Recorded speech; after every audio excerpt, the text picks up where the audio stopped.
మనకు ఎన్ఎస్టిఎస్లో daily attendance దానిలో మనకు 2.5 వాళ్ళు 3 ఇయర్స్ వాళ్ళు మనకు నేమ్స్ అటెండెన్స్ దానిలో కనిపించకపోతే ప్రాబ్లం అవుతుంది. చూడండి ఎలా చేయాలో. ఎన్ఎస్టిఎస్ ప్రెస్ చేయాలి. చేసిన తర్వాత ఇక్కడ చూడండి list of children reports and రిజిస్టర్స్కి వెళ్ళాలి. టచ్ చేయాలి అది. తర్వాత లిస్ట్ ఆఫ్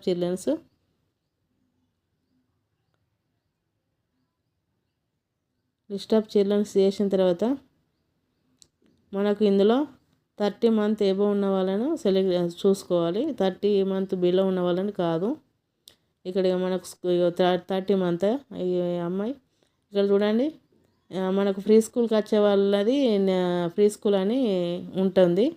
మీకు అలా వచ్చి కూడా రాని మీకు స్కూల్కి వచ్చినా కూడా ఇలా లేకపోతే మాత్రము అప్పుడు ఏం చేయాలంటే లేని వాళ్ళకి ఈ పాపం నాకు ప్రైవేట్ స్కూల్కి వెళ్తుంది రాదు కాబట్టి ఈ పాపను మనము ఒకవేళ నా స్కూల్కి వస్తుంది అనుకో అప్పుడు ఇట్లా ప్రెస్ చేయాలి. చేసిన తర్వాత ఎస్ అని ప్రెస్ చేయాలి. ఎస్ అని ప్రెస్ చేసిన తర్వాత మనకు ఇక్కడ సెలెక్ట్ ఏడబ్ల్యూసి అని వస్తుంది. చూడండి హంగని అటెండింగ్ గవర్నమెంట్ స్కూలా, అటెండింగ్ ప్రైవేట్ స్కూలా, అటెండింగ్ ఆట్ ఏడబ్ల్యూసి అంటే మనం ఏడబ్ల్యూసి అని సెలెక్ట్ చేయాలి. చేసిన తర్వాత సబ్మిట్ కొట్టాలి. కొట్టిన తర్వాత చూడండి మనకు ఈ అమ్మాయి మళ్ళీ మనకు ఫ్రీ స్కూల్లో కనిపిస్తుంది. మీరు అలాగనే చేసుకోండి. మీరు అలా చేసుకుంటే మనకు ఈజీగా మనకు అటెండెన్స్ దానిలో కనిపిస్తుంది. ఇట్లా చూడండి ఫ్రీ స్కూల్ అని పడ్డదా చూడండి.